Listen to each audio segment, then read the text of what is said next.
All right, we are live on Black Power Radio tonight. This is our end of the year in review show. This is your host for tonight, Queen Janae Nzinga.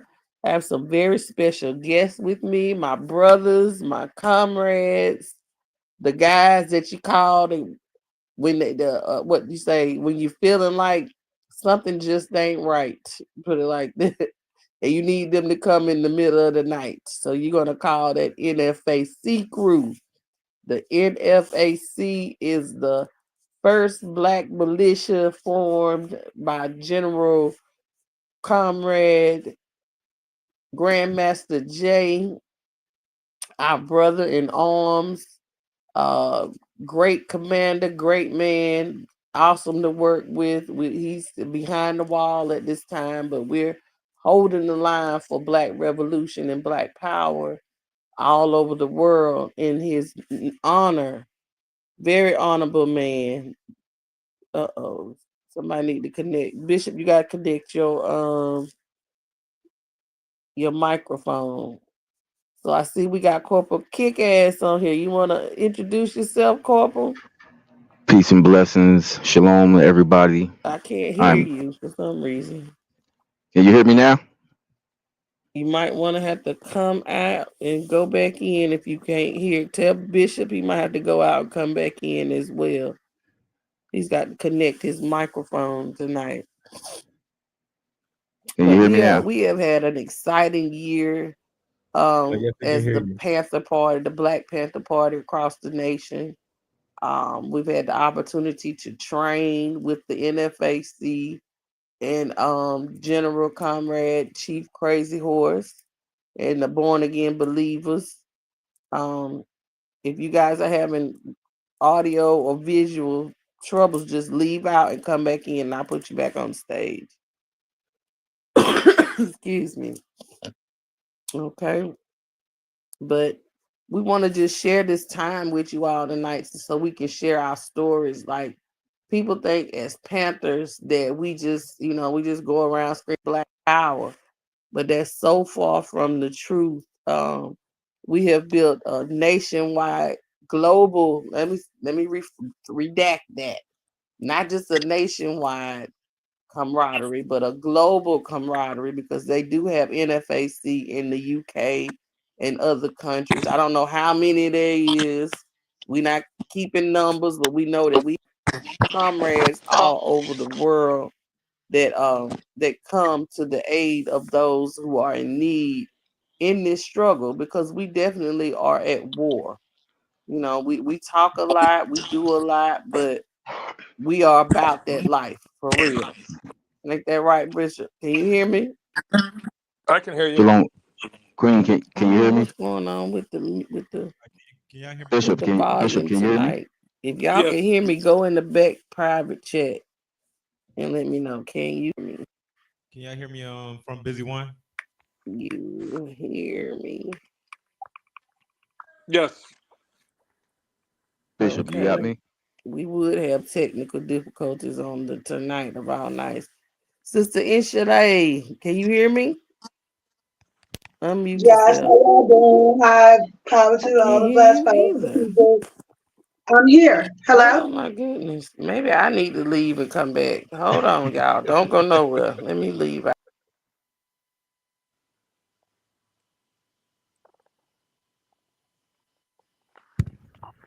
Can everybody hear me from Busy One?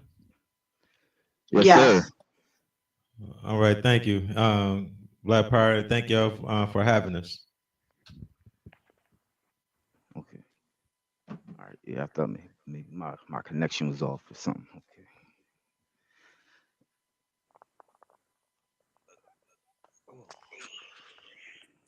Can anybody hear me? Yes, sir. Commander Bishop, hear you loud Okay, and great. clear. Great. Thank you. Okay. Um, That's better. Okay, I can hear you now. you can hear us? Yeah, This I is, can hear y'all now. Uh-huh. okay. You Okay. loud and clear here too. You can hear it now? Okay. So that one, Bishop, all right. Well, like I was saying before, I hope you heard what I said at least. We have had a fabulous year. This is our year in review. We're gearing up for 2025, and I just want to give my commanders and my comrade a salute and a black power to you all for the hard work that you have put in throughout the year, keeping the NFSC together, keeping us the camaraderie together. Like, we have a real brotherhood and sisterhood going on. We're not faking it over here. Trust me. Absolutely. Absolutely. Absolutely. All right. So, Commander Bishop, we want to hear from you. Yeah, I'm here. Shalom, everybody. Shalom, bro. It's been a very eventful year. A lot has come back together. In the year 2024, a lot of relationships have been strengthened. They've been forged, so we can move on with this business. And I'm happy and pleased and honored to serve with everyone here who's about this work. Black power. That's what I'm talking about. Corporal Kick Ass. You want to come on in? I love your name, by the way. You couldn't have picked to get a better name than that one. I've had it since the Marine Corps. It was given to me then. Mhm. I want to say peace and blessings to everyone. Thank you for inviting us on here. For those that don't know, I'm Lieutenant Commander Corporal Kickass of the NFAC. For all of your listeners who are not aware, the NFAC is still alive and well. We haven't gone anywhere. We may have faded to the background for a minute. It's called a tactical retreat. Do your research. That's what we do sometimes. You got to do a tactical retreat. But we are still here, alive, kicking, out here doing the work. All of our people that we've linked up with and like Bishop said, strengthened relationships with over this year, that's been a great thing. It's been outstanding. And we're happy to move forward into the new year and continue those relationships, continue the training, continue building with everybody. That's right, Black Power. I mean, and I have had firsthand experience witnessing the camaraderie and the hard work and dedication of the NFAC. And I love you guys so much. You are the brothers that my mama didn't have. Put it like that. You really are my brothers and sisters. When we get together, it's all love. It's all we understand what we're doing. We know what the plight is for the Black family, and it is reciprocated. That's probably what all of us are looking for in the revolution, is to find those revolutionaries that understand the assignment. You know, they couldn't have made up a better hashtag. Understand the assignment. We understand that this war will not be fought overnight. We know this war won't be fought in one day, and it won't end in one day. It didn't start with us, and it's not going to end with us. But we're choosing to seize the time that's before us to train and to train others and to not gatekeep on revolutionary actions. Can I say that honestly? Do you feel that way, guys? Absolutely. Absolutely. Only through the unity are we going to be able to advance and get any kind of progress. And for too long, we've been a nation divided. Our Black people have been a nation divided far too long. It's time. If the last 4 years have taught us anything, is that we need to come together, stop talking about it, be about it, do the work. Because only by the work will we actually achieve our goal. So Absolutely. I'm happy that I'm meeting like-minded people, of that ilk. Yes, Absolutely. me too. Yeah. Absolutely. And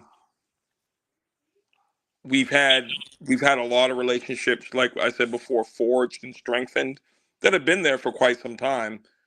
But we've also lost some folks too. And I want to, start this off by giving a shout out to the silencer down there in Florida who passed away just within the last 6 weeks, just in November. He was a brother who had been there from the beginning, and really, really led by example in the things he did. And perhaps we can talk about that at the appropriate time, because this call wouldn't be appropriate. Without that, and without the others, we not only gained but we've lost, because I don't think he may have been the only one. No. But he was and I had the opportunity to meet Brother Silencer when we trained in South Carolina. And I mean, if it wasn't for his words and his calm spirit, he had that name for a reason. Because he's Yeah, I heard. we heard that. Yeah, definitely had a silent storm. Because he was like, look, I'm gonna tell you what it is now. You can take it this way, you can take that way, but you got all rights to take it how you want to take it, or whatever. So I just, I miss him. His presence was definitely felt at the last winter training. His absence was felt, but his presence was also felt in the midst of us training and continue to hold the line and push on in the spite of losing our brother's Silencer. And we were able to give our brother Shaky Ma'am Akbar the Silencer Award this year. Every time I do the Sankofa conference, we will award those comrades who have displayed the type of valor and honor that Brother Silencer did throughout all the BS. He stayed and he remained a soldier and he stayed on his post. And you could count on this man to be there and to hold that line for Black Power. So we can have a moment of silence for Brother Silencer. One moment.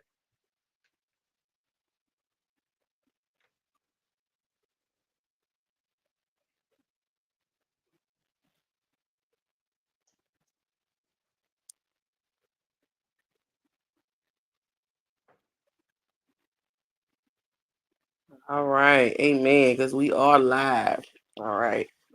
So, but if anything you want to share, any upcoming training, any upcoming events that you guys have at the NFAC, we are always vetting. You have to be properly vetted to be a part of the NFAC. Exactly, and we do have a upcoming training coming up here very soon. I will not mention the dates or the location of that training because it is by invitation only. As you said, you have to be vetted before you are allowed to come to these trainings. You can't just show up to these trainings. You have to be properly vetted. And they will not be announced on Facebook Exactly. or Twitter or none of that. We're not No. doing that. Nah. No. Why would we announce it in the enemy's backyard? Right. So yes, we do have trainings and we are going to be training all year round. And a lot of the training is training that's needed, whether it be medical, um, weapons training, hand-to-hand combat, all kinds of training that's needed that we're going to learn all that. And it's a lot of times it's the people who have gained the knowledge from real world experience, from being in combat, being in the military, teaching those who haven't had that opportunity to do that kind of stuff. I often tell people if you can give your time to the United States government and serve in their military, why can't you give time to your own people and serve in our military? Absolutely. Absolutely. My father You was in the Air Force, know. the Air Force veteran, and hmm served before the Vietnam War. And Okay. he really was the spook that sat behind the door. Everything he learned in the military, he came back home and he taught his people. He was a martial arts hmm expert. And he had a dojo here in Washington, D.C., and he was teaching the kids Yeah. karate and things like that back in And that's the 70s. Yeah. and that's what we need to do. Everything that you learn in the military, you should be willing to bring that back to the community and teach the community. Yes, definitely, definitely. So I just thank you guys for continuing on to hold the line and to be the soldiers. Take what you learn and use it for your people. That's what Oh, we do. we So gotta thank you though, because you do come and you support us in every way possible, and we definitely appreciate that when we have our trainings. We definitely appreciate your support as well. it's my pleasure. It definitely is my pleasure. I don't Yeah. mind 'cause I cook for the people in the streets every week. You know, cook and Mm, take care of those in the community, and it's only right to take care of our army. You know, we just got that movie that came out about the black women in the military that made sure yeah, that the Vietnam veterans were getting their mail and being taken care of, and you don't hear their stories too no, much. you don't. You don't hear about the you know the real work, because if you a starving soldier is a dead soldier, you Correct. know. So you have to be properly, like we literally have a meal plan for you all during the trainings. We provide 3 meals, so you're not just out there just working to death and not being rehydrated and not being fed properly. So we had a very good time at the last training, at our winter training. So And we I just definitely look appreciate forward. you and all the other sisters that participated in that. We definitely appreciate that, because as many people know, NFAC is a militaristic style organization, but no military is any good without the logistics behind it. And logistics is Absolutely. everything else from the feeding, the transportation, Mhm. all that stuff behind it. No military can operate without proper logistics. So you help provide that, and I just want to make sure that you understand how grateful we are for the things that you do. Oh, I Yeah. appreciate it. I And appreciate it. Thank you so and it much. and as that anybody who knows who's either served in the military or worked in a large military type organization knows, it's the logistics and the supply and the Mhm. support that's most of the organization Yeah, to move exactly. that tip of the spear forward. Yep. So when you see us, when you see one of us on the street, however you see it, there's several people who support that one person for them to be where they need to be. It's not that Exactly. one person doesn't do it by themselves. Absolutely. And that's what I tell people. They be like, "You just doing this, doing." I said, "No, I don't do it by myself. I have people that support me, and then without their help, I wouldn't be able to do what I'm doing. We have food suppliers, people bring supplies to us on a regular basis. And without them, we would not be able to do what we're doing. It wouldn't be possible. There's no I in team, you know. There's no I in team. There is only we. Only we can do this. If we pull together, we could do this all over the world. And that's what we're doing. And we Hmm. don't have to announce every move that we make, like you said, because that leaves room to be compromised, you know, and we're not compromising what we're doing. Hey, we got a new guest coming in, and so we're interviewing right now. This is Black Power Radio. Thank Busy One Radio. If the studio gets too full, you can go to Black Business Matters on YouTube, and I'll share that in the chat room in a minute and watch live on Black Business Matters. I don't want to hold you guys all night, but I do thank you for coming in, NFAC Commander Bishop and Corporal Kickass.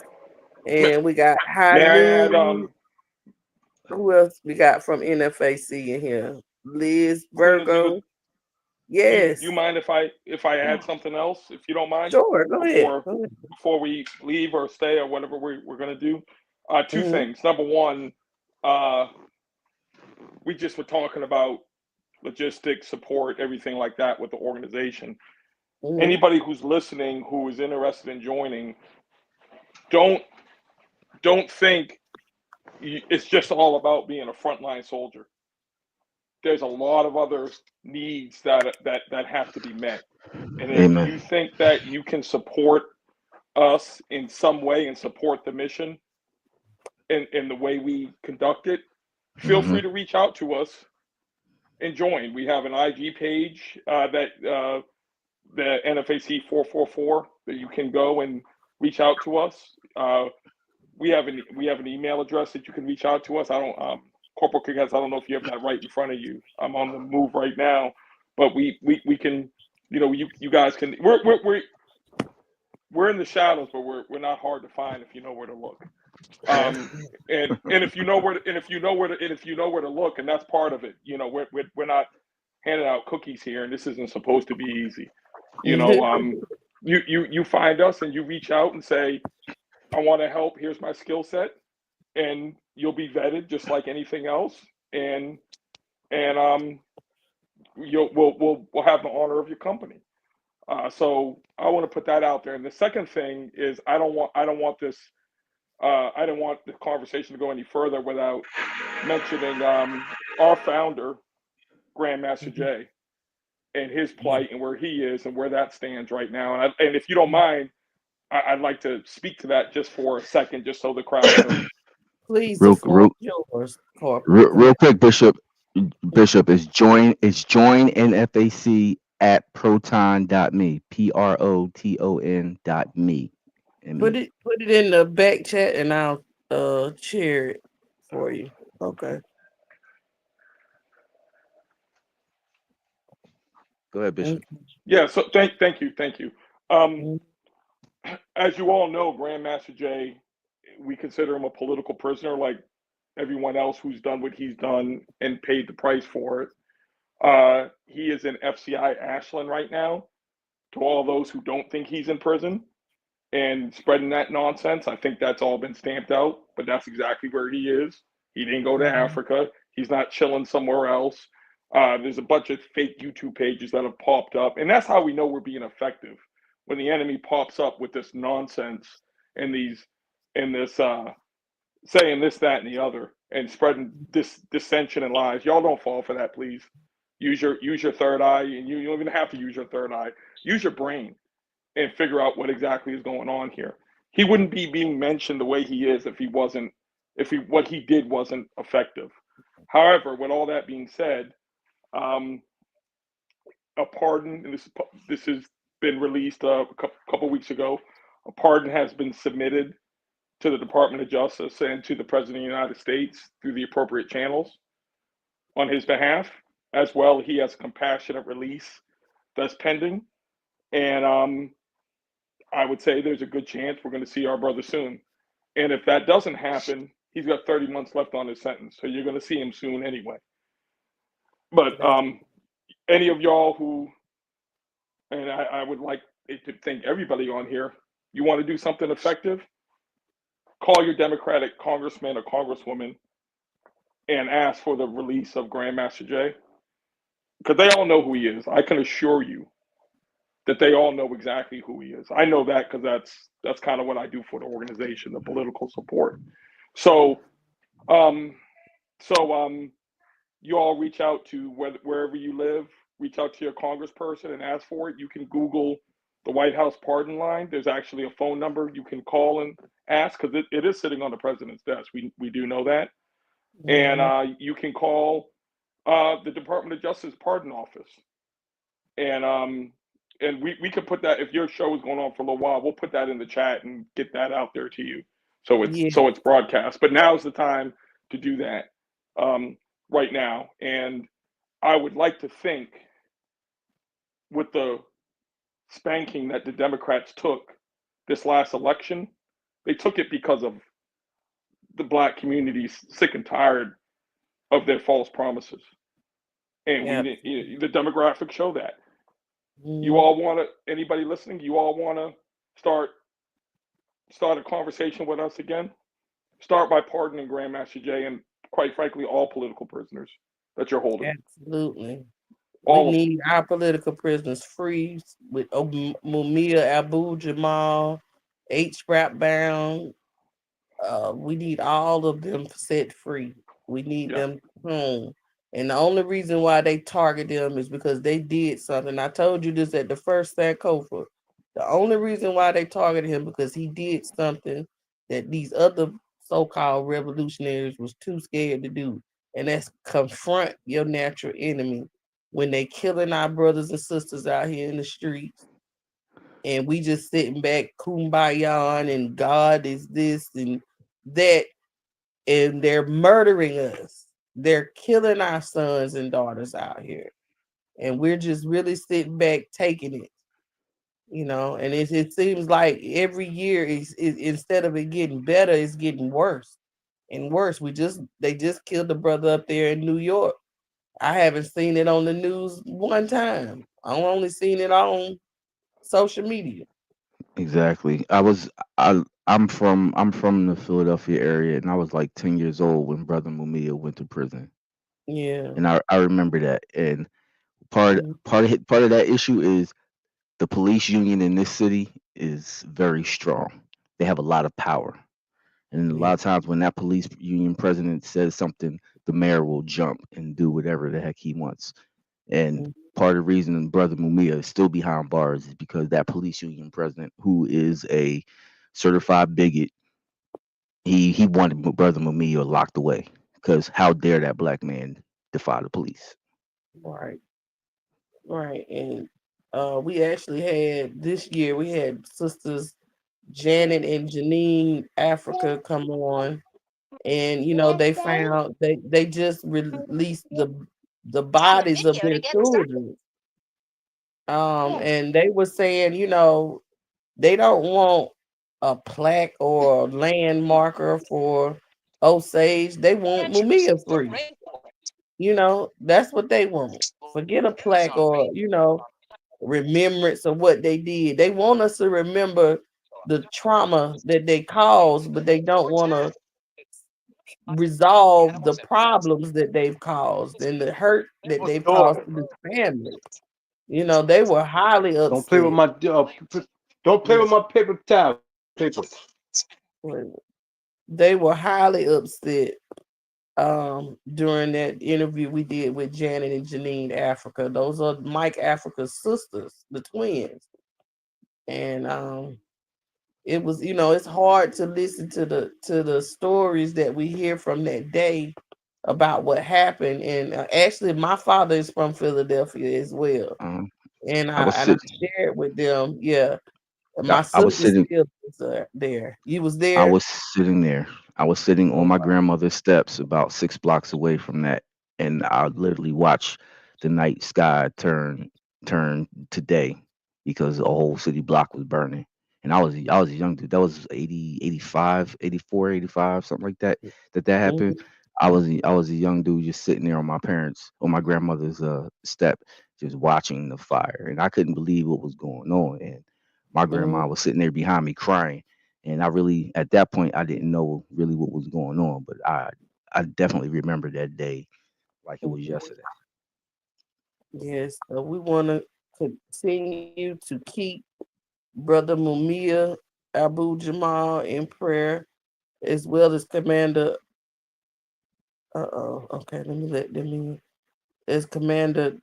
Uh, oh my goodness. Okay, I had to let them in. I'm on double duty, y'all. So, uh, yeah, Grandmaster Jay, we definitely want him. So I just posted the U.S. Department of Justice pardon phone number. Call this number. Call this number and demand that they pardon Grandmaster Jay as well as Mumia Abu Jamal and all other political prisoners named and unnamed, known and unknown, that are locked behind the wall uh, and not even spent one day before a judge. That's what's so disheartening about the case. He's not even been to trial. They're not even, for over 50, 40 years now, not even been to court. And then he's in bad condition. Mamiya is. Yeah. I know his health is deteriorating and pretty much saying he's not close enough to death for them to release him. Part of my problem is they're willing to let go drug dealers or people who have negative effects on society, but those who are uplifting society, our black communities, they won't let them go. Hmm. And as much as I don't like to see any brother locked behind the wall, you know, sometimes if you mess up real bad, and you destroy your own community and you start destroying people, you might need to sit down for a little bit. And I understand that. But for Biden, for this administration to let those people that even our community look at as they're not right for the community, let them out. But the people that we need to be let out, they won't let them out. So I'm looking at it like I really hope Jay gets the pardon that he deserves and that's warranted. And considering everything that Biden has done over the last month or two, you would think that he would be next on that list to get a pardon. But because of who he is, I just don't think that they're going to do it, and they're going to try to push it off and push it off and push it off as long as they possibly can. Yes, they will. And like the sisters are saying, it's systematic. It is. It's systematic racism. It's slavery, modern day slavery. Um, so we like this is the open mic session, everyone. Brother New World has joined us. He can tell you a lot more about Mumia. Go ahead, Brother New World. How you doing I tonight? simply wanted to say that Mhm. all Europeans are on code with global white supremacy. Their acts of goodness are just that, acts. It's nothing but a show. They know who we are. I just encourage us to get familiar with us. We are a power, a force to be reckoned with in this world as well as the universe. The key is for us to introduce ourselves to ourselves. That's why Kwanzaa is so important to me. That's why I'm late. I just left another Kwanzaa celebration, and I'm hoping that we catch on real soon that Kwanzaa is a necessity. It's not just a celebration. If you plan on having freedom or building a nation or being a Pan African, economics is one of the vital necessities. You can't build anything without your economics, and we give ours to everyone. It's shameful that we're the only people on the planet who buy what we want and beg for what we need. I brought back to Dr. Umar's attention at the Nat Turner property, and get familiar with that too. The Nat Turner property, we gotta support that. Um, that black people's poverty is not just economic, it's mental, spiritual, as well as cultural. That's the levels of poverty we suffer from. And the African mind is the final frontier. Take your mind back, because there was a period of time called the dumbing down of America. Well, on us, it worked better than they intended for it to, because now we're suffering from what I call the age of mindless behavior, and we're not aware of how psychologically, mentally, and culturally deficient we have become. I've seen young people go to college and major in business and come back and haven't created not one business model. So he came back with a business degree and asked me where could they find a job. Brother, you should be a business creator, not a person who look for a job. Because I guarantee you, if you don't know this, please be aware that if you are a W-2 wage earner, you can and will never be free, because the best you will ever do is make someone, namely your enemies, wealthy, and you will get a check. I drop my mic. Don't want to take up a lot of time because I want the world to speak out. I don't want to take over all of this. I just want you to know that these are some critical things we need to be aware of. Take the African mind back and you change the world almost overnight. That's why Mumia is in prison, and a lot of the others like Grandmaster Jay. They don't hate them for the crimes. They created the crimes that these people are in jail for. They hate your mind. They fear your mind. Because once we get some intelligent activity going and acquire an intelligent focus, that's when things will change. I tell people who run for political office, just because you didn't get the position, like you hear him talking about Jimmy Carter, they said he did his best work after he left the presidency. That's what I need us to understand. If you run for political office and you don't win, you now have a constituency that listens to you and are familiar with you. Keep on doing the work. It ain't about the money. It ain't about the job. If you have the title, all you have now is limitations on you. So if you don't have the limitations, move the community forward because you love the people and the community, not because you want the job and you want to make the money. Love y'all, family. Stay strong as if we have another choice. Holla black. All right, Black Power. Thank you for that, Brother New World. All right. So I see we have on the line, holding for a little while, Brother High Noon coming in, and Liz Virgo. You guys want to speak? Come on in, Brother High Noon, and tell them who you are. Brother Atun might not be. Okay, Miss Liz, go ahead. Unmute yourself. Hi, thank you. Hi, come on in. sis. Thanks. I am Liz Virgo. I'm tuning in from Cincinnati. I've got a couple little kids who might interrupt at any point, but I'm here. I've been asked to come from the Greater Cincinnati Homeless Coalition, and just want to say Happy Kwanzaa. Of course, got my Kwanzaa candles burning down in the other room, and so I'm the director of education at the Greater Cincinnati Homeless Coalition. And what we do at the coalition is we're an advocacy organization. So, of course, as you talk about on the show a lot, there's the problem of homelessness is increasingly becoming a problem in the Black community. It wasn't necessarily something that we owned historically. There were a lot of ways that we held our own communities, but as disinvestment in public services, social services, and the Black community especially has gone on over the course of all of our history on this land, but specifically since Nixon's administration really started the rhetoric of people wanting a hand up and not a handout, and how we should not have social services go to Black people. Because the rhetoric that we were not deserving of it. As those messages continued down through multiple administrations, more and more Black people have been experiencing homelessness, and now the average age of somebody experiencing homelessness is 9. I personally got interested in this issue because I worked with refugees for many years, and I taught preschool to refugee children in a center where I worked with also many refugee parents. So I was kind of in this environment of seeing what people's real issues were, and housing really seemed to come up. And I kind of would lean into accidental organizing when I was meant to not quite be in that role.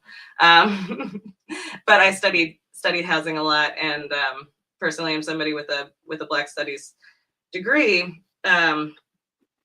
Because I just always wanted to understand our people, and to understand myself in this world. So as I studied Black history, Black studies, Black power, Black Afrocentricity, all these things that really spoke to my heart and helped me to understand myself on a spiritual level. I also really started to understand the world around me a lot more, and understand why refugees were having issues, and understanding why my experience, my family was in the positions that they had been, from experiencing redlining, and as I studied housing more and more, got really involved in my city, which is, as I said, Cincinnati. It's not where I'm from, but it's where I've been for about 8-9 years, and the Cincinnati is a really special, interesting place. People think of it as like, oh, it's right over the river. It's where the Underground Railroad, came through, because just over the river from Kentucky. And so they think of it as freedom. But what really happened is the powers that be in Cincinnati knew, okay, well, we're the place where people are going to come over that river for freedom. So we're going to make it hard as hell to live here. And they started with extreme taxes, $500 Black code fees back in the day for Black people to even live here, which was, of course, a crazy amount back then. It's not, unfortunately, even very affordable for people nowadays.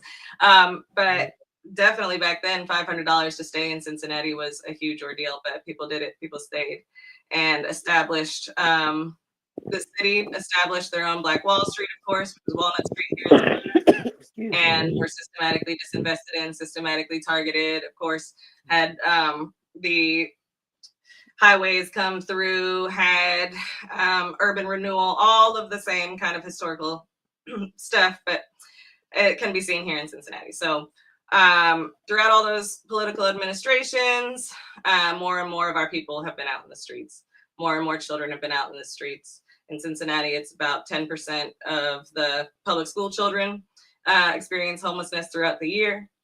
at some point. I personally have experienced homelessness. For me, it was something where I traveled to. My first experience was when I was in traveling in Europe for study abroad in college, and I made some arrangements to stay with a friend's family in Prague, but then the friend's family found out that I was Black. And so I was uninvited last moment without any place to stay and found myself experiencing homelessness on the streets in France for a couple of weeks and bouncing around from place to place and seeing really what a lot of what people experience and report in their experiences in street homelessness. Being robbed, sexual assault type stuff, which is very common. And I say that personally without fear and with a lot of healing, but more as an advocate. Like, as I said, I work for an advocacy organization. So a lot of coalitions, a lot of places don't even necessarily have the right to say the things that we say and to speak as freely, because a lot of coalitions choose to do direct services because, of course, we want to help people experience homelessness. I hear, about y'all being out in the street and really like serving meals and doing all that really wonderful radical work, which you're doing as radical activists. But a lot of times when people try to take that on as a 501c3 and try to get the funding and work with local money, they have to keep their mouth shut on certain issues. And Cincinnati especially is a city that has a lot of Fortune 500, Fortune 1000 companies, huge amounts of money in Cincinnati, which really disproportionately make us look like we have money. And it makes it so that the city council and state officials can pretend that the average citizens in Cincinnati have money and can afford homes at rates of $2,000 rent, which is not accurate. The average average Black person Black household in Cincinnati is living on about $38,000 of area median income. So half of the Black families in Cincinnati are living in less than that. And about 39% of Black families in Cincinnati are living in poverty. So those few neighborhoods that have an exorbitant amount of wealth from Kroger, from Macy's, from Procter and Gamble, and from Fifth Third especially, and so there's some other companies as well that come with a lot of money. They have those employees. They live in certain neighborhoods and they boost up what our area median income is and make it so that rents in this area are exorbitantly high, when the truth is most of us are living with not living paycheck to paycheck, not sure about how to get food. There's all kinds of food service organizations, and I think that is kind of a good place to start if you got any questions for me. Sister Liz, I got a question for you on that one. How does an organization like the NFAC, how can we help? What is it that you need help wise for the Black community in Cincinnati to help you guys? Because that's something that we would like to make sure that we touch on as part of our mission, is the community outreach part of it, because we don't want people just to see us as, oh, that's them Black people in the street with the guns. Nah, we're a lot more than that. We do a lot more stuff than that. But organizations like yours, that's something that we would be interested in looking at. Is like, what is it that you need help wise? Yeah, awesome. Well, so we do a lot. We've been around for 40 years. So there's so many ways to help creatively. So my role is public education. And so I go out to all kinds of different organizations, schools, whatever, and I teach people about affordable housing.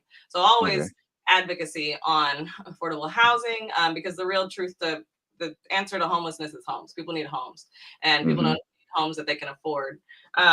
We always support, the systems that are in place now. There's continuum of care, of course, that we have to support because that's what we're dealing with now. But what we really want is everybody to push for affordable housing. Now, we also do some really radical type organizing. So we also have a director of organizing who is starting what now? You know, they have it in some cities with a homeless council, a homeless Congress. We're calling it a homeless Congress, where he's actually out on the streets and organizing the shelters. They're in 5 different shelters. 40, 50 people are showing up at a time to get the chance to speak their word. And we're going to have an election in late January.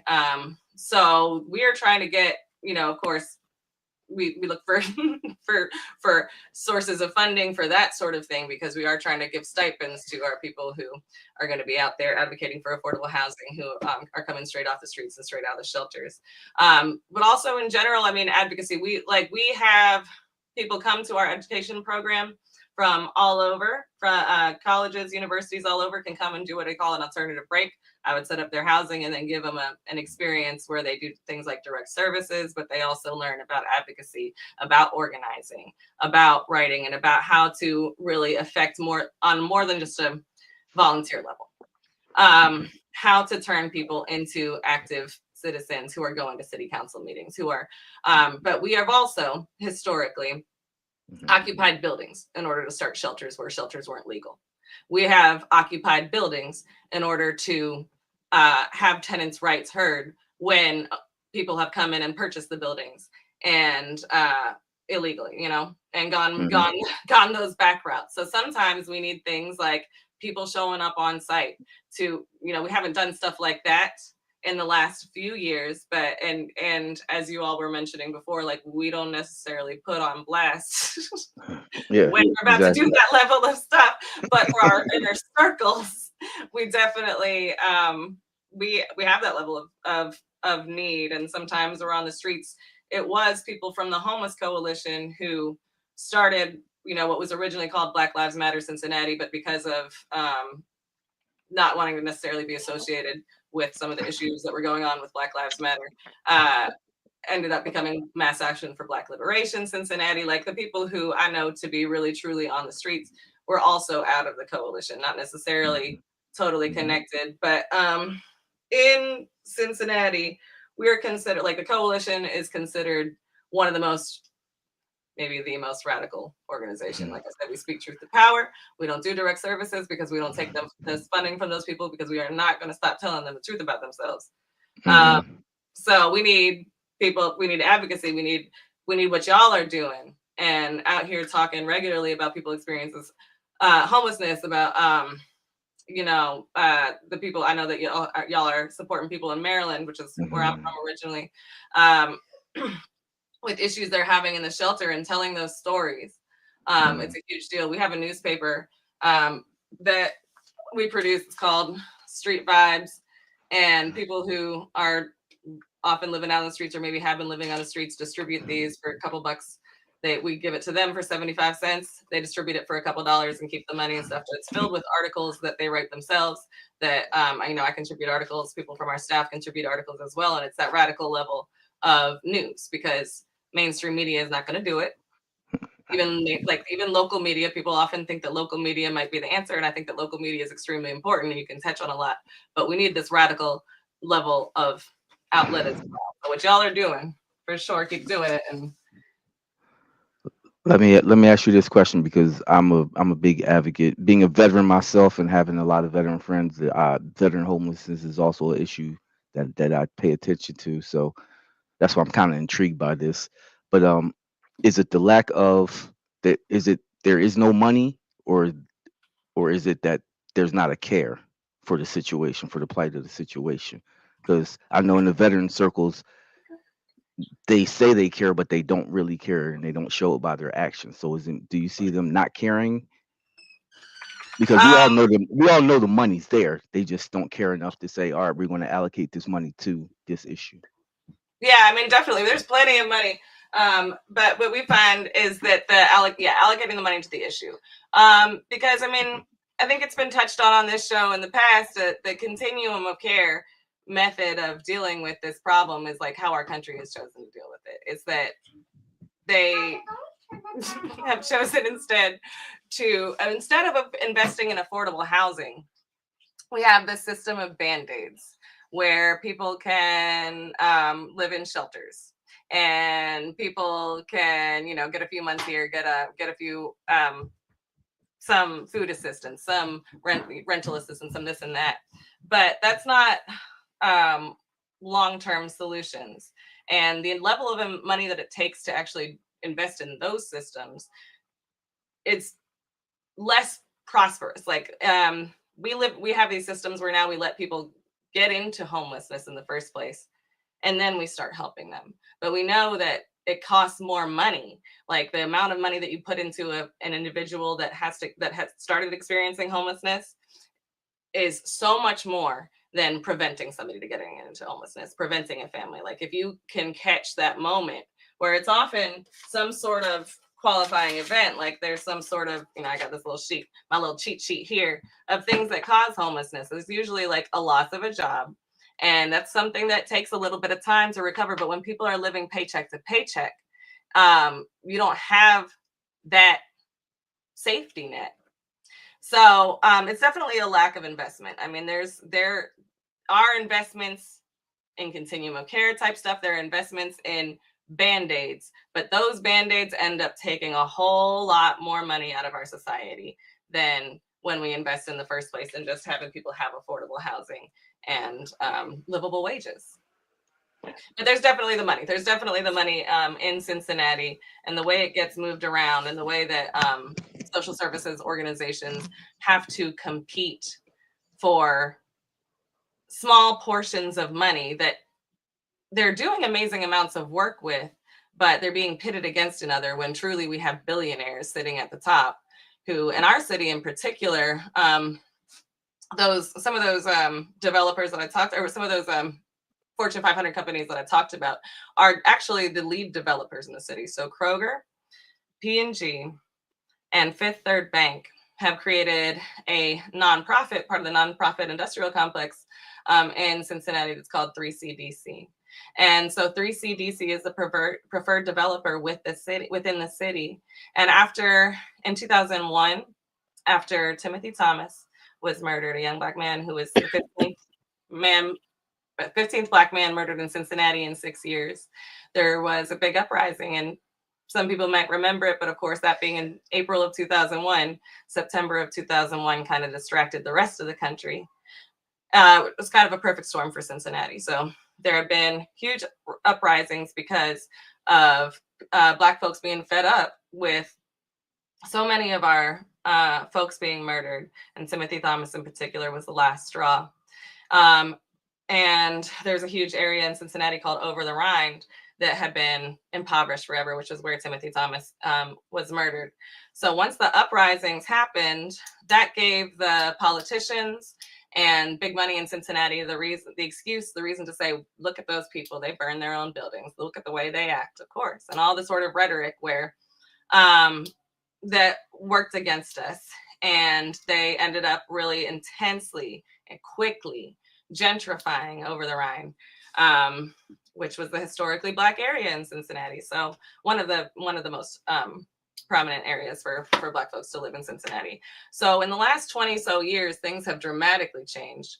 And it was those particular investors, that particular model that really just those huge money, those three corporations was able to come in and take over, become the preferred developer for the city, take over all of the parks, and displace hundreds of people, remove hundreds of units of affordable housing without any requirement to replace them or to send people who were displaced into any housing. But yes, it's very clear that those people are some of the wealthiest people in this country. They absolutely have the money, but they use tax incentive funds, the TIF money, because they are a nonprofit and just totally take advantage of that system and constantly say, really shocking things like with the people who know who runs these things, when they come to the city, and we just need a few more million from you all. You know what? A few more million from y'all is easily in your savings account. You come to us for it over and over again. Right. That seems to be what's going on around the world, though. Every city, every major city. So we're joined by our Sheikh Imam Akbar. Are you here, Sheikh? Are you ready to introduce yourself? Our national chairman, Shaky Ma'am Akbar. Yes, ma'am. Thank you so very much, our comrade and sister Janae, um, which I must bear witness to. Very, very hardest working people I've um, ever worked around in my life. I've been around the world about 4 times, across the country, numerous times, more times than I even would want to care to count. I'm saying straight up from L.A. to Brooklyn, from Brooklyn Black to Houston, Houston Black to Chicago, and most of those places I've covered with comrade sister Janae at Tulsa, Oklahoma. Today, one of the busiest days in many parts of the country, cold day for most places, even here.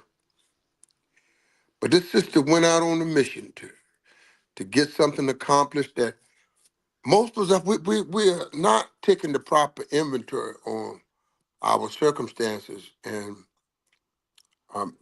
I just can't say enough about this sister.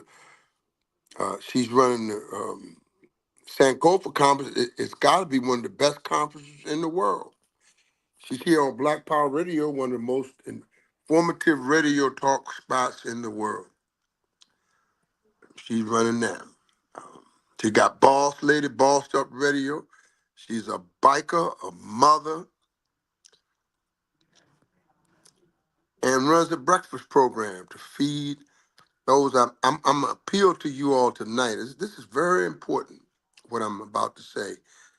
I hope if you those that are not here, I ask you to deliver this message to those who are not present here tonight. Um, I'd like to greet you, dear beloved brothers and sisters, greeting words of peace. It has been written in Al Quran in the Arabic language of Assalamu alaikum, the peace be unto you.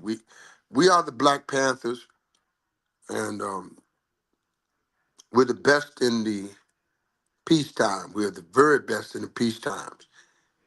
And we're striving, but I still count us, we're still the very best in war times. I still put me and Janae up against any two, I don't care, regardless of gender, etc., against any other two. Because of the self-determination in Sister Janae, the self-determination in Sheikh Imam Akbar is matchless across this country. I crisscross this country purposefully looking for those with self-determination. This is gone out to get the Million Youth Movement permits going, got the food, clothing, and shelter going, and most of us on our lawn looking where we gonna vacation for New Year. That's what everybody asked me today. She asked me, brother, how I'm gonna get from point A to point B. On the train and the bus fare. I'm trying to push the Uber money together to get her where she has to go is more important than any first lady that's ever been in the White House. I'm telling you something tonight, brother and sister. I hope you can get this message out to somebody that ain't here. Because this is real work of Black Power, Black Power. Black Power, Yes. as Queen Mother Nzinga knows, Black Power is a lifestyle. Either you live it or you don't. Black Revolution is a lifestyle. You live or die. Freedom or death. God damn it, freedom or death. Freedom Either of with death. it Freedom or of death. you ain't. You just with it or you ain't.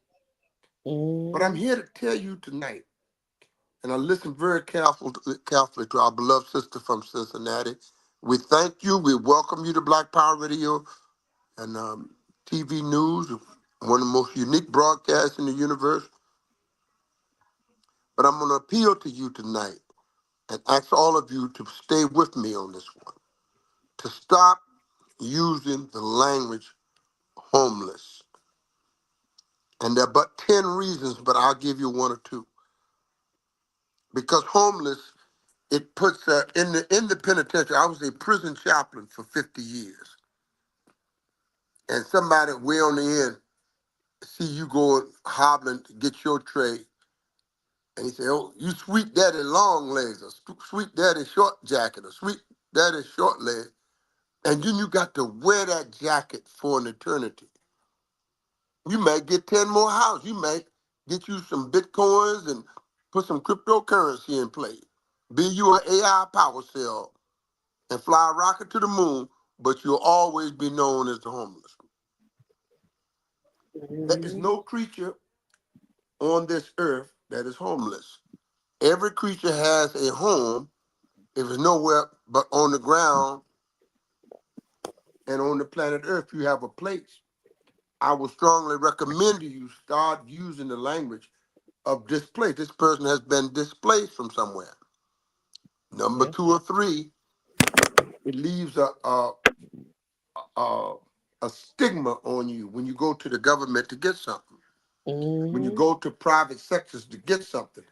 I've been saying it for a while, but I'm just appealing you to tonight to stop using their language. You're not homeless. Almighty God, Allah, has a place for every creature in the universe. You're just been shifted around by a wicked system of injustice. And we put a stigma on you called homeless that you, some of you go, now some places you go, you might need to use the word homeless temporarily. But I'm appealing to you to gradually get away from being called homeless, because you had a home here before Whitey on the Moon was here. And also I can sit here and give you 10 more reasons why you should stop saying homeless. But just pick them 1 or 2. And I don't want to hog the mic, or do I can, you know. But brother and sister, please stop using their language to describe us. I don't care what your condition is. Find enough. If he say it's 3 blocks down, make a left, then you best to go 3 blocks down and make a right. If he tell you there's 300 dead body bags in a massacre in Tulsa, Oklahoma, then best believe it's well over 3,000 body bags. You cannot go with these people. I'm appealing to you strongly to please kick in a new language. And I know for a fact that you'll start getting, you watch the results come in. You'll start getting results. We're appealing to all the black people to stop the abuse on the black woman. We have the same situation here, sister, that you're talking about in Cincinnati. They're abusing our black sisters in the shelters, in the group homes, in the hospitals, in grocery stores, from the White House to the outhouse. Our women have been thoroughly abused. And we're appealing tonight to stop the abuse. The Black Panthers should be enraged. We should be enraged in every city, out on the street. We're trying to stop the abuse on the black woman. Out there with your rifle, trying to stop the police, trying to stop the gangsters. You walk right up to the gangsters and pick the butt of your rifle and bust him in his mouth. Make his gold teeth fall on the sidewalk. So you touch another black woman, I'm gonna kill you. You just don't have enough courage of your own conviction, brother and sister. That's why I'm stopping to appeal to you tonight. It's a terrible thing that's being done to our women. And the only way I know to stop it is to goddamn it to stop it. To go at everybody. Go at him. You don't be afraid to go. You ain't nothing but a coward. If he got to abuse a woman, then he ain't nothing but a coward no how. He ain't got no fight, no game for you. You a Black Panther trainer. What the fuck are you taking all this training for if you can't stop nobody from abusing our black women, and you can't protect our black children and letting everybody get killed up in penitentiary and saying, oh, well, he was a good old boy.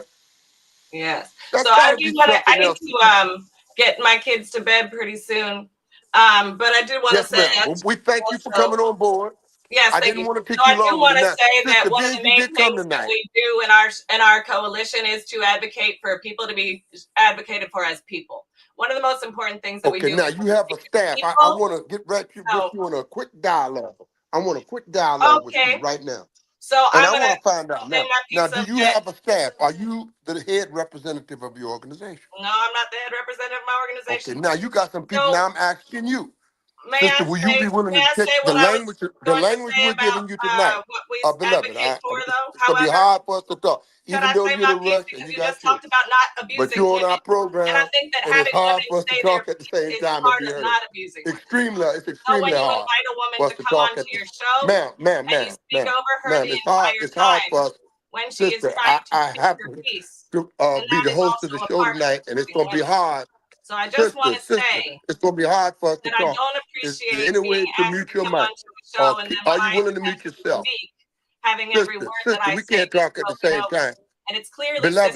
We systematic, can't talk at the same time especially and be when I am heard continuing to unless speak and uh, you are continuing to I'm just speak over asking. me. I'm That is a appealing to you. part In of other words, abusing I women. mean, And part of the as a reason that man, I I'm just appealing understand to you, homelessness is a because I brother, am a right? woman who has experienced I'm just being trying to figure out if you're willing and to being take our invited language back. to live in a Are you there? shelter. And I do understand Janae, very is there any much way she about can mute language, the mic? but Can I you am mute not being anybody's mic? allowed to speak at Are you this willing to point. mute for a minute? I'm just So when asking I you am one not being question. allowed to speak, Uh, I am very clear Yes, that ma'am. I am No, in a I'm not trying to space stop you from that speaking. is I'm not just finding out kind if you're for willing to women, take our language back to your and network. it is Are you not willing to okay. take, ma'am? I'm just trying to find out if you're willing to take the You language have not to been stop willing to using the let me homeless speak, so you as an haven't been able to hear identifying my answer. factor. Are you You willing to haven't do that, actually listened to what I had to say ma'am? since you started speaking. If you I'm had having actually listened to what I would have to say, then maybe I we mean, could have you a had a time dialogue. to speak before I got on. I stood and said a few things, but I'm asking, are you Okay, willing to take the language you're back gonna to need your to have to network listen. You're to gonna have appeal to across listen to get America the to answer. stop using homeless? You're You're not going to homeless. None have of to these people listen are to homeless. hear the answer. Matter of fact, I've seen people, That's what it sister, is. I You bear have to witness, listen to hear that the are in answer. worse shape, man, that are in You worse cannot shape come after on and getting talk about housed and put in abusing a women and how you shelter can abuse women and then spend that every were moment worse than speaking over homeless. everything a woman said, Ma- just like last night when I listened to the show when you spoke over other women.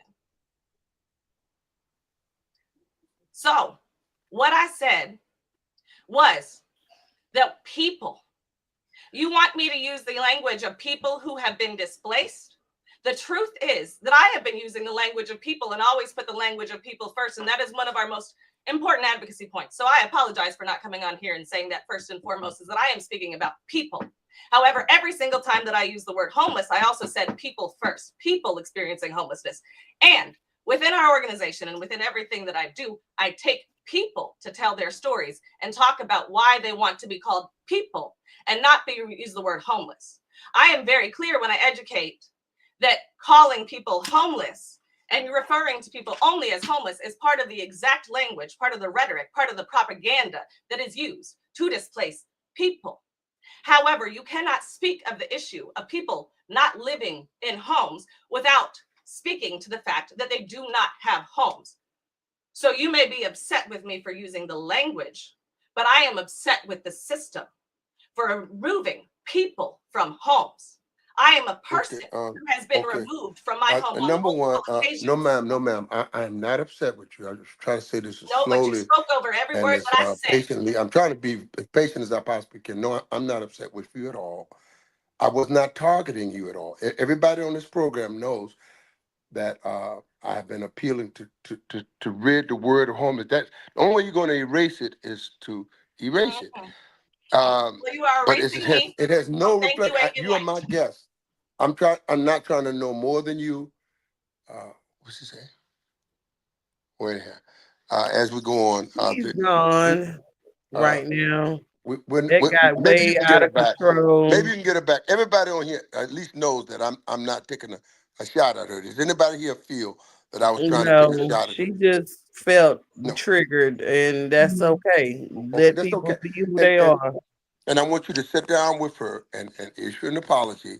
I was appealing to the audience, and I was asking her person, being she spoke up and said she had to roll, I may have spoke a little quickly, but I didn't come to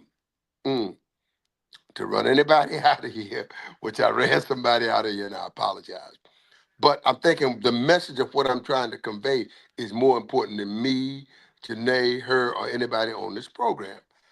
Because the divine has given us a guide. We have been out on the streets advocating for women being abused in the shelters, in the hospital, and everywhere we can. I think that's the very least that all men should at least go out on the front line with our women to advocate against the abuse.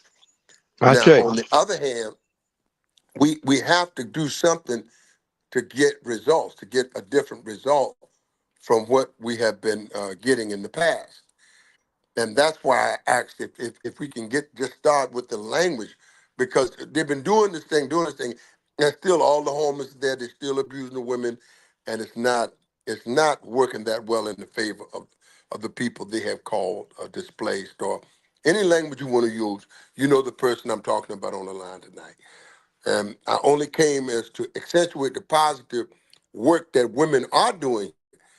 And Queen Janae, the Dr. Critical Race Truth Bay, Yes. the Queen Mother out of Norfolk, Sister Desiree and them are doing wonderful work to aid and assist the Black woman. Now, our Black children are being beaten in these institutions. And mm, mm, mm. and they're being killed. In New York institution, one dead. In Sacramento, they're beating the man. You might as well kill him. You beat all the life out of him. You've abused him and took all his privileges. That's a dead man. He just happened to have some living cells in his anatomy, but he's dead. He's not intellectually sound. He's not morally alive. He's not anywise alive. In no way that you can make a man out of somebody that's been abused. No way you can make a woman out of somebody that's been abused. You have to rebuild them. And I'm just telling you, brother and sister, I'm not a coincidental kind of guy. I've been in the chaplain type work for 50 years. I've seen men and women beat all the way down to nothing. There was nothing left in them. And then God worked on that person and brought them back 100%. But you have to go through a spiritual transformation. You got to make a transformation in your life. In order, if you bottom out, there's no direction to go but up. But you're gonna need some help getting up. And right now, I'm not bragging. I'm facking and macking. I'm one of the best help you can get as far as getting up from somebody that's on the bottom trying to get up and go out and usher you all the way up to the top. If you're trying to go, I will encourage you. I will push you. I will press you to get the very best yield, the very best production out of yourself. Associating yourself with Shaky Ma'am Akbar will be the best thing for you if you have happened to have bottomed out, or if you Black find yourself power. displaced. Is there Yes, any and way to get that sister I can back? attest to Because that, Sheikh I Akbar. certainly wasn't trying to condemn her Right. or stop her from speaking any of that, because I think she had at least adequate time at the mic, some time at the mic to make her point. Her point was well made. But I despise the word homeless, because there is no creature in the universe that's really homeless. There's a place for you. You may not like it, but you are not homeless. You are displaced by a society that practices injustice. They call criminal justice system. But they are criminals. That's why they call it that. The first word usually defines something. The lion's share of what you're talking about will be the first statement. You know, federalists, federal FBI. The federalists, federal, it describes who the hell they are. They're the federal government. But you just have to have, sister and brother, a different way of looking at things. That's why I want to appeal to you. So now I'm going to yield my mic, as I usually do. But I certainly will try to be on the side. But I'm here to answer damn near any question you can ask concerning this part of the movement. And what happened in 20? You're free to have the mic to talk about what happened to you in 24 and what's going to happen differently in 25. Any All right. questions before I leave the mic? No, sir. Any Thank you questions? so much, and All right, we'll thank you so straighten much that again. out. We'll straighten Straighten it it out and out. try to appeal. If you get a number, get it and then put it on a sidebar on the two bar, because I do a lot of work in helping our women and children. A whole lot of work in that. Yes, But sir. that was not directed at her at all.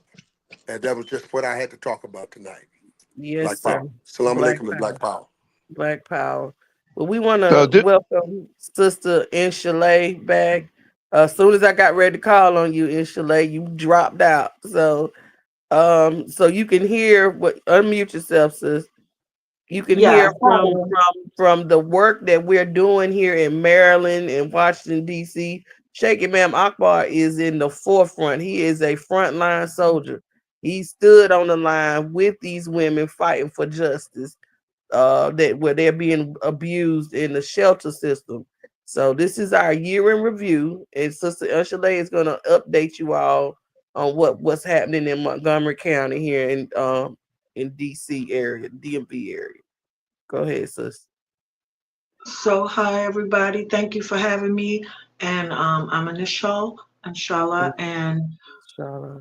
so we, just hearing the young woman and him go back, I agree that when we give these sort of like systematic approaches to the work of whether it be through advocacy or activism, action is needed. So activism is correct in the intent to get things done. I understand where the young lady kind of was coming from in regard to, I just think that she should have really took the time to understand that language can be so complex. Again, during my time as a commissioner on the Interagency Homeless Commission under the COC, what we saw that the word homeless was never in the books. They didn't even have that word there, which also gave them prevalence to not correct certain things. So in Maryland,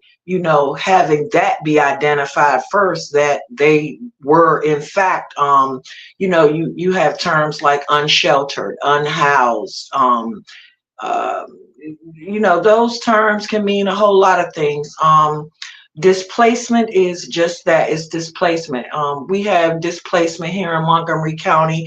It looks like we're at about a 54% increase since 2006. And so as we look at 2023, it's at about 856. That number is based on something called a point in time count that Montgomery County does every year with a large group of volunteers and staff. And basically that count is done at night after the time of 1 o'clock. Personally, when I am outside or doing any outreach, I'm doing it in the daytime. Even if we are displaced, we still go and find shelter, whether it's hiding in a building, couch surfing, in a car, abandoned cars, abandoned buildings. So to really find the true number of who is unhoused, it's not going to happen at 1 a.m. And believe me, I've been on these groupings with them. And, I always say to them, can I ask you a question? Why aren't you at the court buildings early in the morning?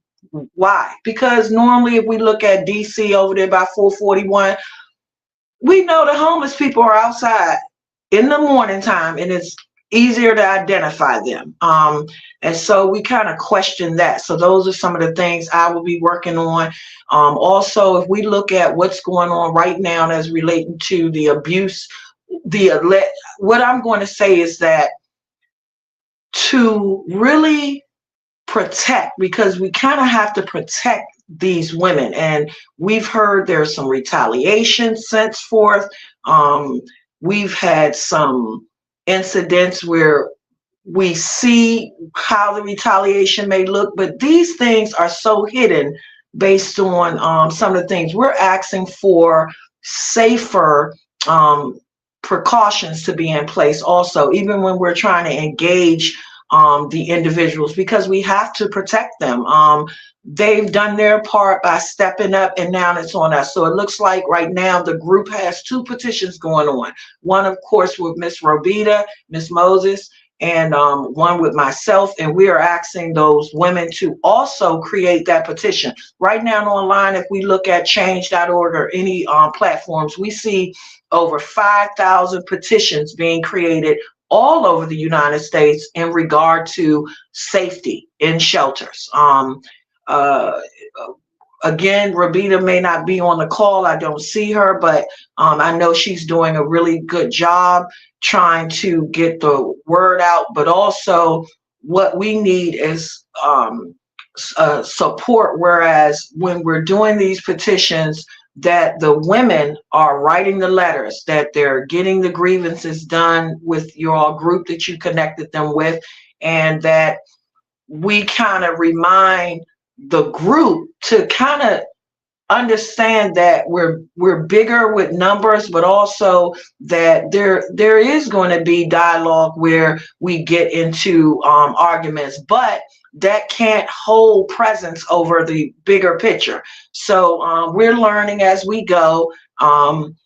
We are thankful for your group, and we also just want to say we appreciate you all as we go into the new year. Right now, what we're looking for is to hold people accountable more so than anything. We feel that everyone takes a job. You have you know what you're supposed to be doing and not doing. So that's how I believe those are the type of actions I take. It's who, what, when, and why. And then from there on, I'm looking at your employment. Like, why aren't these needs being met? And I'm also looking at the women. And just to be clear, I've dealt with homelessness throughout my childhood as well as in my adulthood, but I would dare not go into one of those facilities. I have been in, but once I seen the type of setup it is a lot of people. If you walk from DC, you'll see they would better off be outside. That's how they feel based on what's going on inside. So accountability is first, and holding these individuals accountable. Right now we see them, they've went in, they've had a meeting with them.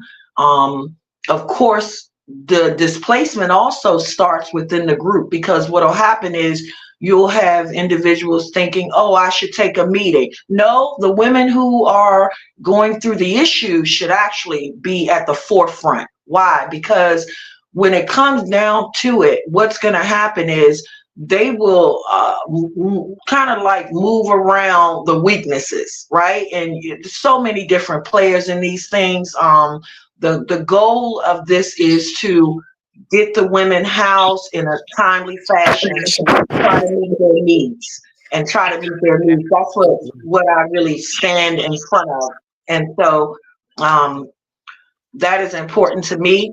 And thank you. And I just want to say to Brother Akbar, thank you so much. You was out there with us and you supported us wholeheartedly. And it comes with a price. And, you know, we really appreciate it. I mean, I really appreciate each of you. So thank you. Thank you so much. Thank you, and likewise, beloved sister, you're a strong soldier for the front line, Mm. and it's going to take all of us pulling together to end the abuse and to end the all of the displacement, or whatever word they decide to use. Yes, thank you so much, sister. So we're approaching the end of our show, but not the end of the message. I have a very special guest that I invited on the show tonight. Excuse me. Look, we're all suffering. Look, we've been sick since we've been protesting out there in the rain, protesting cold as it was. So, Brother High Noon, are you ready, brother? We have a very special brother that's coming in today from the almighty Wu-Tang Clan. He is coming in to give us his input from the Wu-Tang loves the kids. He's a comrade of mine. He's going to be joining us on the Million Youth Rally. And I just want you guys to hear from him. Brother, unmute yourself, Brother High Noon. Brother Atune, can you hear me? You got to unmute your line. High Noon. He might be with the babies. Brother High Noon. Can you hear me? So we have a lot going on in the Black Revolution throughout the world, throughout the whole diaspora, you guys. We need more soldiers, we need more hands, we need all hands on deck coming into 2025. And it's very important that we understand our roles and not take everything so personal, and I think that's the conversation went left because it's a trigger for a lot of people who have experienced homelessness, such as myself. That's why I'm a revolutionary, because I went through homelessness myself. I never thought in a million years somebody like me would be forced to live in the streets, but I was. Life happened. It could be you. It could be you today or tomorrow. Things happen. I had multiple things that happened in my life, and I'm just gonna give my little story since we're speaking on homelessness and the power of the revolution and the power of love is what sustained me, I because say, I say, Brother New World, yes, the power of love, because I had never been treated so horribly in my life. My mother passed away, and my sister lived here in Washington, D.C., and I just wanted to be around somebody who looked like me and who I could relate to, that was my family. So I left where I was in Atlanta, and I moved to DC. I came up here with nothing but a suitcase. I didn't even intend on staying here, but the Most High said fit for me to stay in Washington DC. I tried to leave. I was jet setting from New York to Atlanta, everywhere, all over the place, just doing too much, until I ran myself out and I made myself sick because I was running from grief. You understand? Running from really having to face the fact that my mother was gone, my brother was gone, and my father was facing this dementia. Okay. So I couldn't watch my father fade away. So I had to just stay, and I had to settle. And it's taken me, and I came to Washington, D.C. in 2016. Okay. By myself on the bus, 12 hours. I said I'd never ride the bus again back up to DC or whatever. But I have took that train and that bus several times, going back and forth up and down the East Coast. I've traveled all over the world with Sheikh Imam Akbar, teaching me about revolution and understanding who I am and what my purpose is. And that brings us back to Kwanzaa and the principles of Kwanzaa. Today is what? Well, Habaragani. What's today, Brother New World? Uh-oh, he dropped off as soon as he got ready to speak. But Habaragani today is purpose, Nia. Yeah. We have to get into our purpose. And this is what I have discovered through my trials and tribulations was my purpose in life. They say, Janae, you go hard, but I had to find myself. My whole family is gone.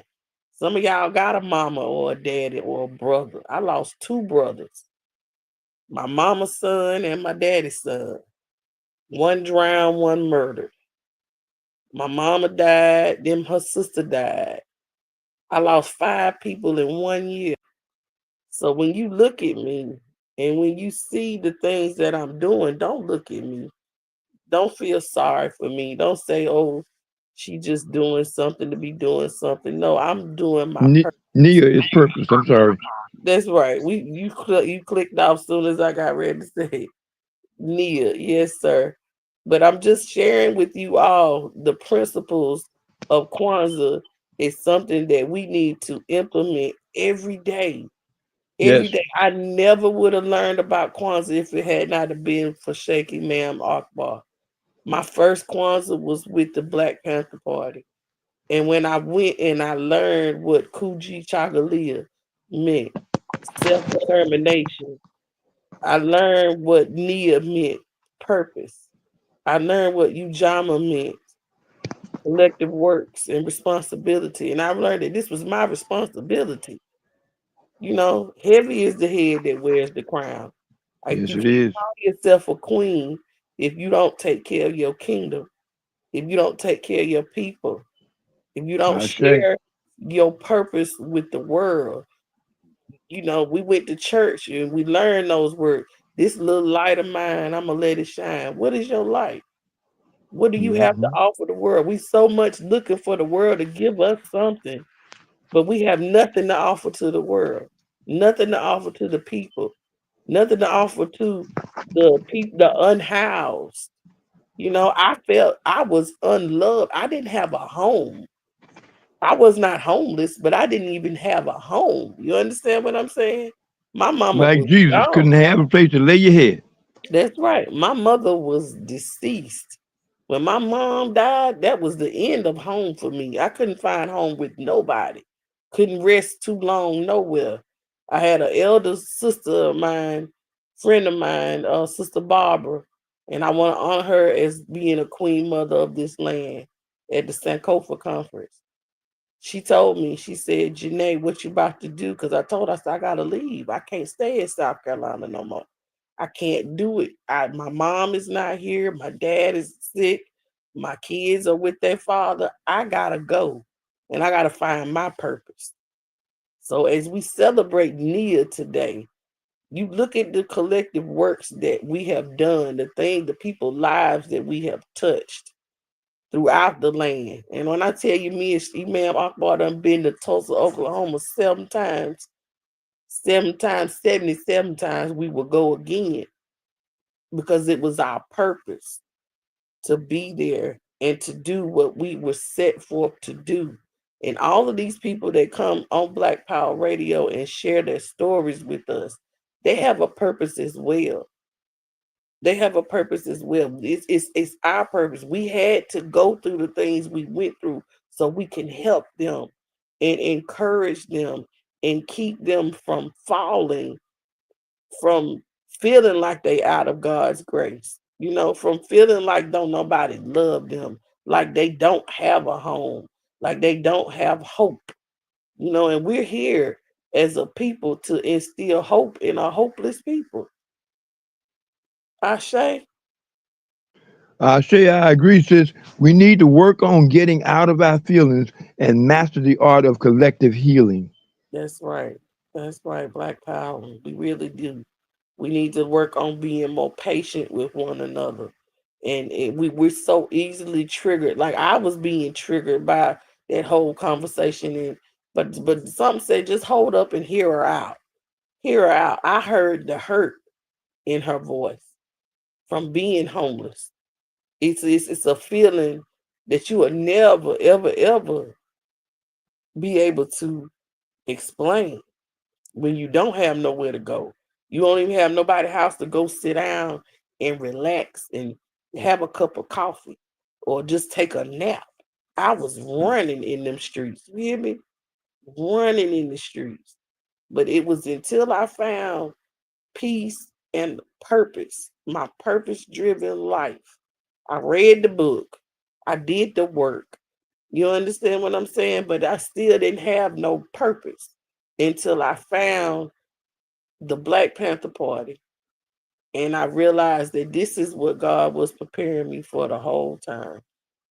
The whole time it was a setup.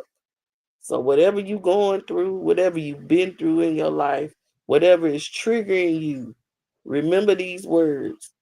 Everything you going through right now, next year it ain't even gonna matter no more. It's gonna be something totally different. And I thank you. I thank Shaky Ma'am Akbar. I thank you, New World. I thank you, Sister Inshallah, Queen, coming on and being a part of Black Power Radio family. And we have got to learn how to be patient with each other. We really do. We got to learn how to be more patient and allow people to be who they are, say what they need to say, and still walk in love because love truly is the revolution. Yes, it Love is. is the Well, only way we gonna get I through tell this. you what, Mhm. and the kind of brother that I am, if we can, as soon as we can schedule, to have that sister come and bring her full blown organization on air, or the one representative of her choice that can represent her issue well from the office, from the street, a person from just a standby that knows organization, and come on and talk about nothing but their work that they're doing and how we can team up and help them in Washington, D.C. I certainly didn't want to be a guy that would offend a sister that's really trying to just reach out. She was simply trying to reach out. And really wasn't even talking to her, to be honest with you. Just appealing in general to get a language. We want to get a language into the people, a language over to Washington, D.C., really, so it can spread itself abroad. That's the only, I can't think of a better place to start than Washington, D.C., to get a different language, a different socialism, and a different politics.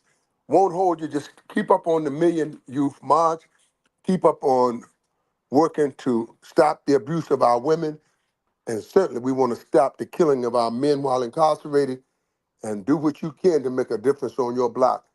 Man, well, we're going to team that effort up, and you're going to see why you did all these things and why, and the results from your why. And there's no better fight than the Black Revolution. I land my plane on that fact there. Now, does anybody else that had to say something, certainly they're welcome to the mic.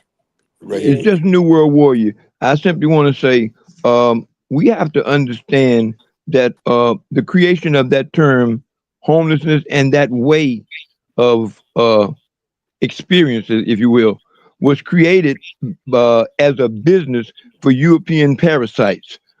They miss slavery so much, they have to create situations like this for them to survive. We have to understand we can no longer operate from their paradigm. It's truly our time. I want to say to the sister from Cincinnati, I was blessed to be a part of a group called ASCAP, the Association for the Study of Classical African Civilizations. And we used to hold the Black Man's Think Tank at the University of Cincinnati. And some amazing things came out of that.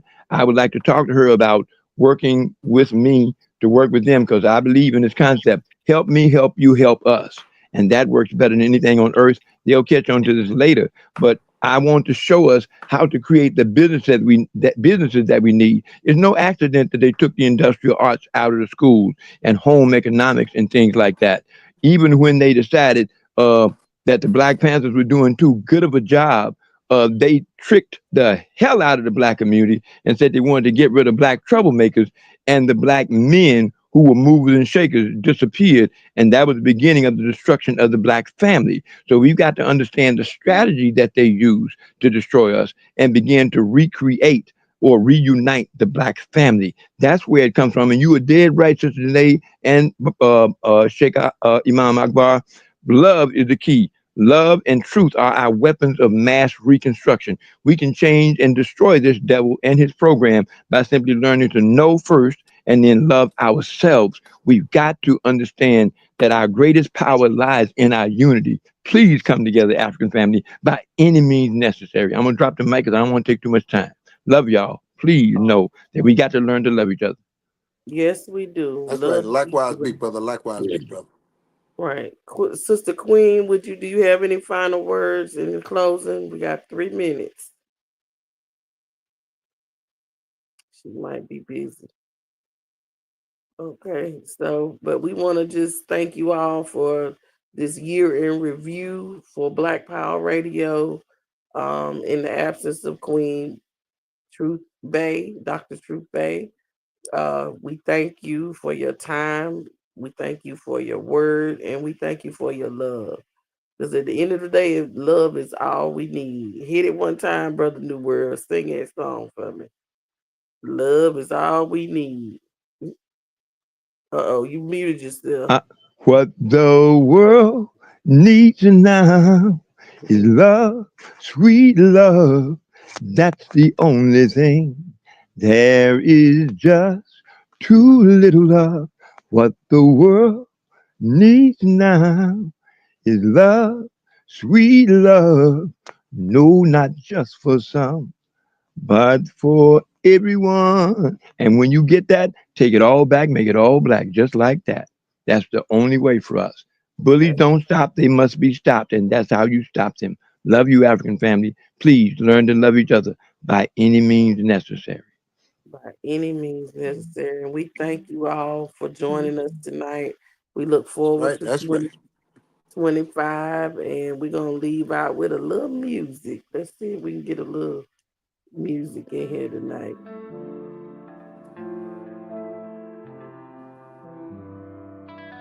Sister Liz said.